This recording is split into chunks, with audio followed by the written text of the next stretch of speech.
Welcome to Facts and Issues, nonpartisan conversations of public interest brought to you by the League of Women Voters of Monmouth County. Today's Facts and Issues explores native planting with guests Jana Manning and Sarah Galloway.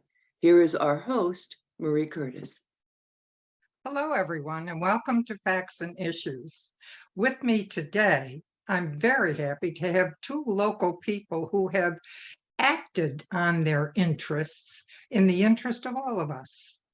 And Jana Manning, you were the one who first was a bit upset with the traffic plans locally. Was that correct?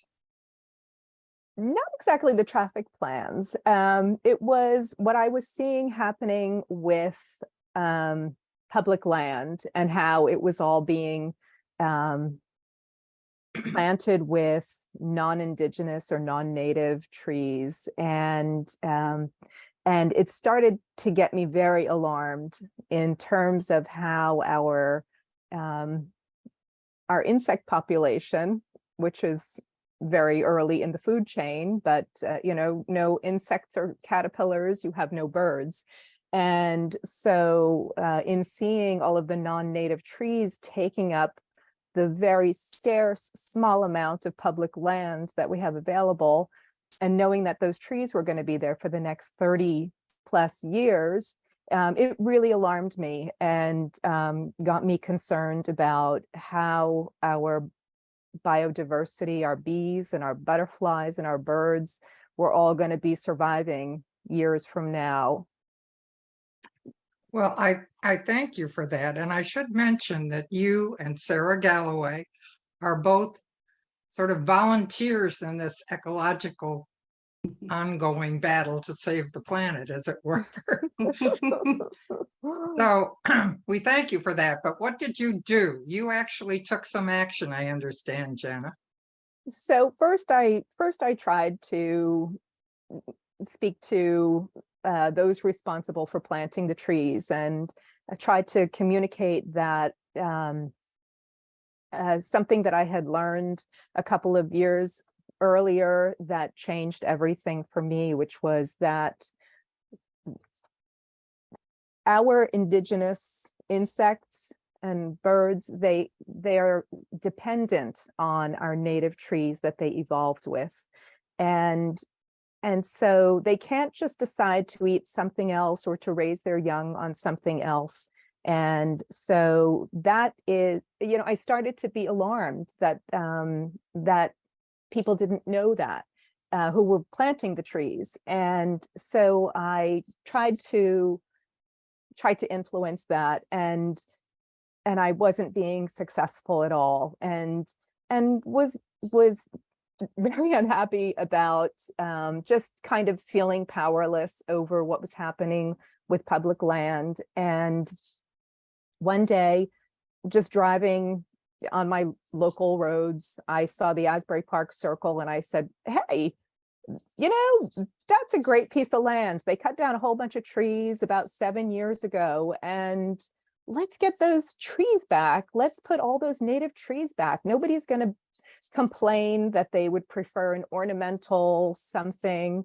And there are beautiful native trees that we can put there. So that is really how the whole thing started, was just being frustrated by not having any impact in one direction. And so just seeing an opportunity and saying, I'm going to take that opportunity, and I'm going to go, and I'm going to naively, I decided that I was going to turn the Asbury Park Circle into a pollinator habitat. It was naivete, but it happens. No, that's citizen action. And it's happening. Yes, It is, and it it's is. the individual standing up to the government and saying, hey, you should be doing this. And so what happened next? So there was, I live on a very busy street here in Asbury Park, and but it's along Deal Lake. And one day I saw Declan O'Scanlan, our just north of us. He's a state senator. He was walking by, and I had a death in the family just prior to that, and he came over to say something to me. And I said, I really I appreciate it, but I want to talk to you about something really important to me. And I think, can we turn the Asbury Park Circle into a pollinator habitat? And he said, well, that's a great idea. He said, it's not my district, it's Vin Gopal's, but I'll do it with him. I'll support that. And so he said, get in touch with Vin's office, and let's move on from there. And so I contacted Vin's office and I told him that Declan was on board to support it. And I had a Republican in Declan and I had a Democrat in Vin. So this is two parties coming together, which was beautiful. And they both loved the idea and said, just could you write it up and we'll submit it to the DOT and say that we're behind this.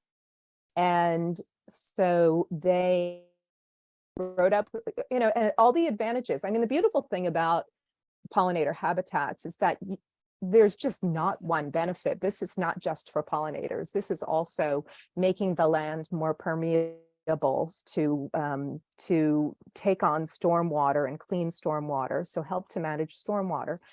It cleans the air, taking on some of the other practices, less mowing, there's less pollution.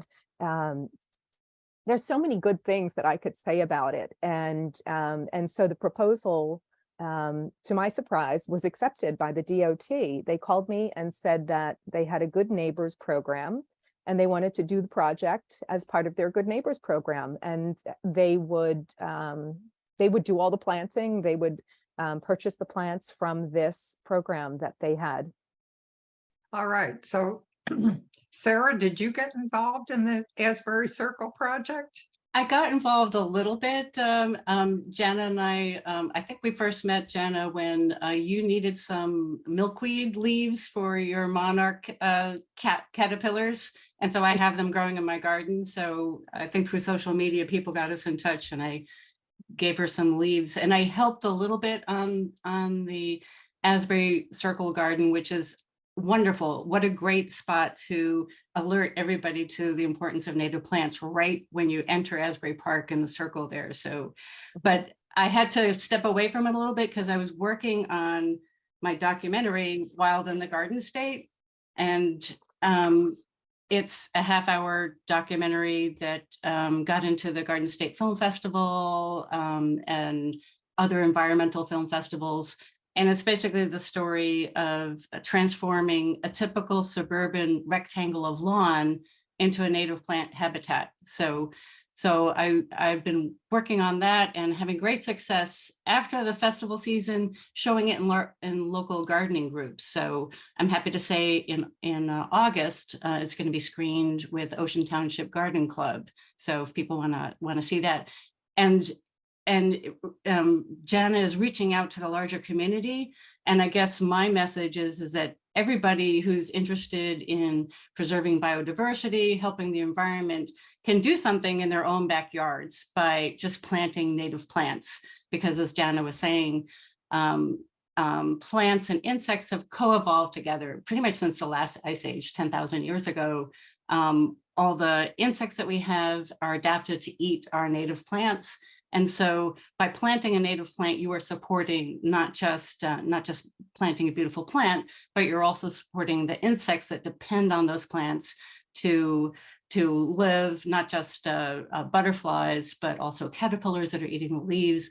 And then from there, the whole kind of web of life, birds and other insects that eat, birds and other wildlife that eat those, depend on those insects and those plants. So Wild in the Garden State was my way to kind of educate people who, through no fault of their own, kind of don't understand the importance of native plants. And I think in recent years, there's been kind of a sea change in attitudes about gardening. Like you see it a lot in just regular publications about Reader's Digest. Consumer Reports is talking about transforming your lawn and planting native. And so I think it's sort of catching up with people now. And I think what Jana's doing and what people can do in their own backyards is something that I think people are suddenly enormously interested in. So if I can, I'd love to share some other resources where people can get started if they have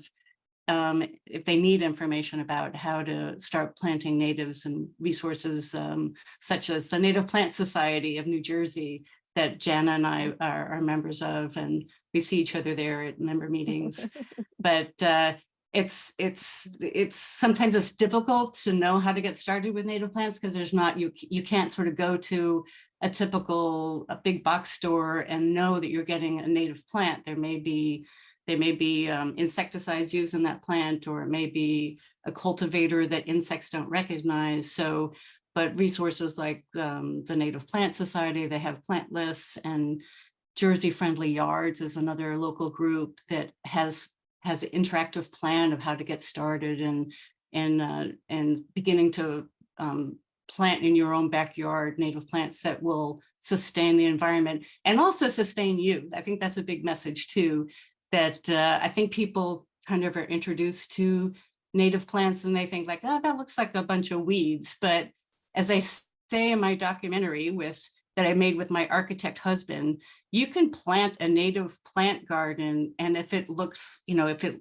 has places to sit, you could see how it's designed, it has edging, it looks like an inviting, beautiful space. It can be a beautiful space to relax for yourself. And also by inviting all these wildlife into your garden, you have the beauty of seeing birds that are coming into your yard that are attracted to your yard because you have these native plants that are supporting insects, and you just feel like you're sustaining your community when you plant native. That is a beautiful way to put it. But while all of the indigenous plants can be very helpful to the local ecology, these exotics that sometimes come in, the non-native plants, they can be a problem, correct? It can be if they're in, there's like kind of three types of plants to think about. There's native plants that evolved in this location that support insects and birds and other wildlife. And then there's exotic plants, and not all exotic plants are bad. There could be some exotic plants that are kind of sterile or just kind of don't support wildlife that much, or insects may nectar from them. But then there are some exotics for a variety of reasons that are invasive, and they will outcompete local native plants and invasive plants. Birds may eat the berries because it's available, and then fly off and drop the seeds through their poop in local forests. And our native shrubs can't compete with a plant that has nothing eating it, nothing holding it back. So invasive plants are kind of thuggish plants that take over, and you end up having sort of a monoculture where just a few invasive plants that have nothing holding it in check, they can kind of run wild. And so there's like native plants, which could be good, and exotic plants, which could be pretty, but I would prefer to have a native plant. But you really want to look out for invasive plants. And in New Jersey now, there's still some invasive plants that are for sale, like burning bush, which beautiful red leaves in the fall, but it has taken over our local forests. And Jana, do you have anything else to add to that? Yeah, the forests are a real problem because that was the haven for wildlife for so many years, because our natives were growing there. And if you go along the parkway now, you'll see groves of bamboo that have taken over some of the forest land along the parkway. And what happens is you've got deer that will browse on the native trees. So the tiny oak or the tiny maple tree is trying to grow, and it's within the nibble range of the deer, and they eat that, and they don't eat the seedling that dropped from a bird or that came off of a neighboring tree that was introduced. I don't like the word exotic. It's too positive in my mind. I agree. I would say I call it introduced. The tree was introduced here, Mhm. and the berry falls, and it produces a seed and germinates, and nothing is there, as Sarah was saying. There's nothing that wants to eat it, so it outcompetes and takes over. So we feel like, it can seem quite harmless to have that one tree on your property, but it does reach, because it's not there in isolation. A bird will come and it'll, as Sarah said, it'll take the seed, eat it, and deposit it somewhere else. And that's how the problem grows.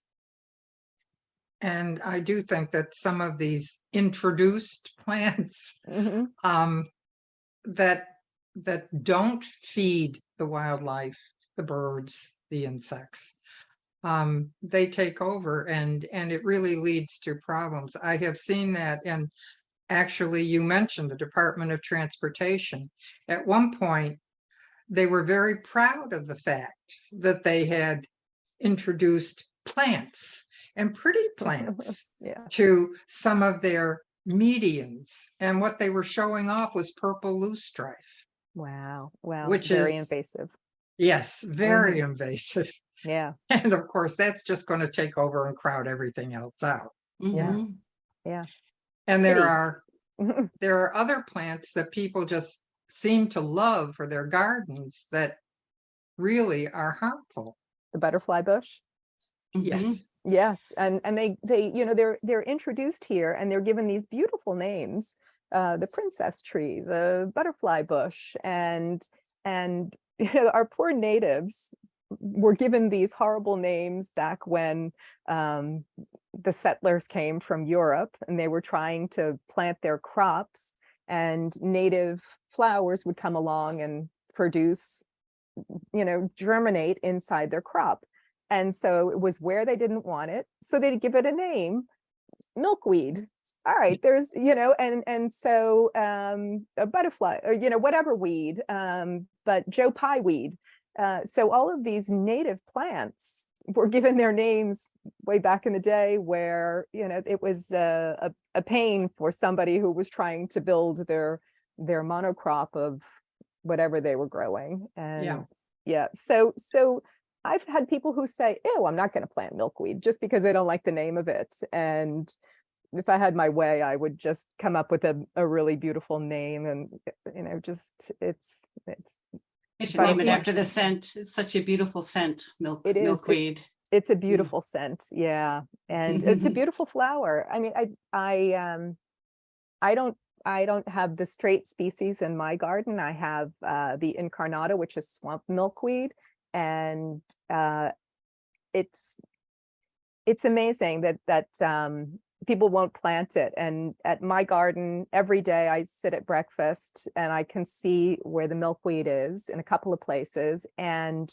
it's not just one butterfly that comes, it's multiple butterflies or multiple monarchs at a time. They'll mate right around it, because the males will hang around the milkweed knowing that some females are going to show up, and they Hey, just wait. ladies. Yeah, and sometimes, like, I watch this little epic battle go on. It's like Battlestar Galactica, where these two males are fighting each other for who the first female that's going to come along, and so we get to watch we get to a front row seat to watch the whole mating, and then the females come along and they spend 15 minutes at that plant laying eggs, and just flying away and coming back and laying more eggs, and it's beautiful.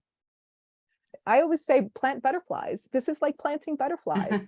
It's not just attracting them, it's literally making them grow. You're growing butterflies. Jana, I like it that you brought up butterfly bush, which attracts a lot of butterflies, hence the name butterfly bush, but it is invasive. Yeah. It's not from America, but it has a nectar that attracts a lot of butterflies, but it doesn't sustain their caterpillars. So the next generation that the adult butterflies will nectar from the butterfly bush, and it's not even the best nectar for them. It's almost like, here's a cheeseburger instead of something that's truly nutritious that you need. And so they'll nectar on that, but there's no place on that butterfly bush for them to lay their eggs. As Jana was saying, when she's watching her milkweed, they're nectaring from that flower, the milkweed, and then they could lay their eggs. The males are waiting for those females, and then the females can lay their eggs right on that very same New Jersey native shrub. But you can't, the butterflies cannot lay their eggs on butterfly bush because it's not native. The insects, if eggs are laid on that, they'll die. They'll open up and they just need to eat right away. They'll die. It doesn't sustain them. So it's the next generation that's not sustained when you have butterfly bush. The next generation, the caterpillars will die. And butterfly bush is invasive. So the seeds get spread. I'm not sure what the vector is. I think it may be wind, but it's very invasive, and it will take over and outcompete our native plants. So I love that example of butterfly bush. So I wanted to talk about it a little bit more because it's complicated, right? Unless you remember like evolution 101 or go back to biology, you don't understand like, okay, but why is that bad? The butterflies love it. Well, it's bad because the next generation isn't supported. So. And it travels along the waterways as well. When those seeds blow, they get into the waterways and they land at the banks of whatever body of water it's in, and it'll germinate there. The term, what Sarah was talking about, the good term for people to remember is a host plant, because the host plant is the one that the eggs can hatch on and the caterpillars can eat. And each type of caterpillar or each type of butterfly only eats a certain kind of plant. And that's the important thing, is that, you can't just put a swallowtail butterfly caterpillar on milkweed. It won't survive. It needs its food, which are from generally the carrot family. So fennel, rue, carrot greens, parsley will sustain the caterpillar for the black swallowtail, which has been called the parsley worm. So people see this little caterpillar on their parsley and they smush it, not realizing that it's going to become a black swallowtail butterfly because they've called it the parsley worm. And so it's really just, letting people know that this is all part of an ecosystem. The thing that's eating your plant, we used to want plants that were, oh, you get this plant, it has no pests, nothing is going to eat it. And today we say, why is nothing eating my plant? What's wrong with this plant? I have the wrong plant. So that's got to be the mental shift that takes place, is that your plant needs to do some good. And none of these caterpillars are going to destroy your plant or harm your tree. These are all native. They've co-evolved. A tiny little bunch of caterpillars are not going to change the look of your tree in any way. And so don't fear them, embrace them. I feel a responsibility to them to make sure that they have what they need to survive. And I think I'd like to see more people adopt an attitude where they're partners in the whole ecosystem and providing for the ongoing health of our biodiversity. Yeah, I think that's something that humans rarely take into consideration, that we are part of an ecological system and we should behave responsibly within it. Yeah. But I would like to point out to all of our viewers out there that you have been hearing from two, I would like to call them experts on indigenous plants, yet neither one has a degree in this particular area, though Sarah spent many years working for the American Museum of Natural History. Nevertheless, these are two citizens who have become experts on their own and are doing something. And Jana, especially, you got government to do something, which is, I think, a very wonderful example of your functioning within the ecological system here in New Jersey. Thank I you. can't thank you both enough for all that you're doing. I mean, and this backyard gardening, I think, is so important. But we are getting close to the end of our time together. Mhm. And I'm wondering if you have some final thoughts that you'd each like to give to our viewers out there. As I see all of the crepe myrtles being planted, I want people to realize that it's okay if you planted a crepe myrtle in the past.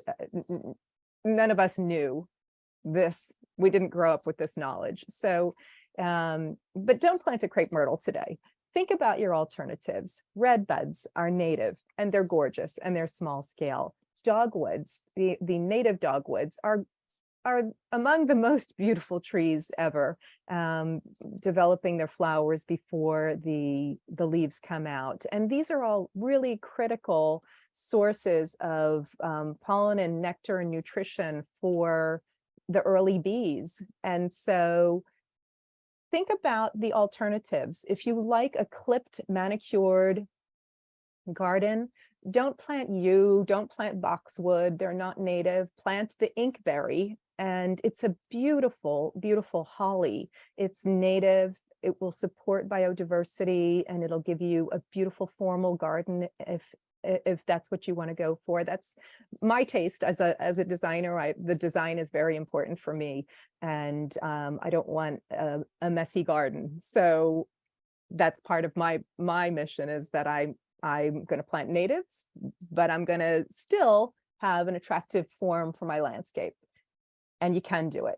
So just give some thought and go to, I'll suggest Jersey Friendly Gardens as a resource to identify your plants, or go to the National Wildlife Federation, nwf.org/native plant finder, and it will tell you the plants that support the widest number of butterflies and caterpillars. And it's a great resource. The top producing perennial is goldenrod. So if you're looking for a perennial that'll do a lot of good, goldenrod is the ticket. Thank you. And And how then- about you, Sarah? I'll add to what Jana is saying, that I think native plants, I think there is going to be a sea change in what people think of as their backyards. This idea of something that looks like it's just been vacuumed like a rug indoors. I think it's going to change when people can experience what it's like to be a steward of their own land. There's nothing that can compare to seeing a swallowtail butterfly emerge in your garden and know that it's there because you planted a golden Alexander, or a monarch butterfly come because you have milkweed in your garden, or to see mockingbirds come down and get berries from your elderberry shrubs. It's just the most fantastic feeling to feel like I'm sustaining life in my own backyard. And for people that want to know how to get started, a good place to go is Jersey Friendly Yards, and that's jerseyyards.org. And also the Native Plant Society of New Jersey, that's npsnj.org, npsnj.org. And there you can get, at the Native Plant Society, your guide to going native. And is specific to us in the Barnegat Bay area, and it even has planners. So for somebody who, you could start small, just do a small little yard, and it gives you a planner for suggested plants that are easy to grow. And it's a great way to get started. My husband and I got started by having a planned garden. So without a lot of experience, we just did one little section of our yard. We went slow. And I suggest that for a lot of people, just start slow and do like, just transform one bit of your yard with a native plant, and then you'll see the difference. You'll see you'll see the birds and insects come and you'll feel like you're a steward of the land. So just to get a taste of what I'm talking about, I have just a 40-second trailer for my documentary, Wild in the Garden State. And it just gives you a taste of what it was like for my husband and I to transform a rectangle of lawn into a native plant habitat that sustains life in our own backyard in New Jersey. And anybody can do it. So I invite you to come and try native planting yourself. As an architect, I thought the main lawn was boring. 130 feet long with nothing to explore. We wanted an eco-friendly garden that didn't have any experience.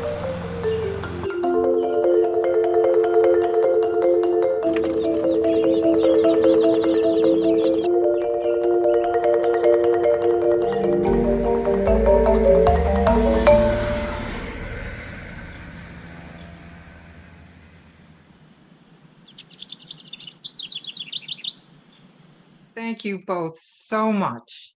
Thank you, Jana Manning, Sarah Galloway, for being with us today and for teaching us a little bit more about this land that we live in. Thank you so much for being with me. And Thank you, all of you, Marie. thank you for tuning in to Facts and Issues. Thank you, Marie. Thank you for your important work.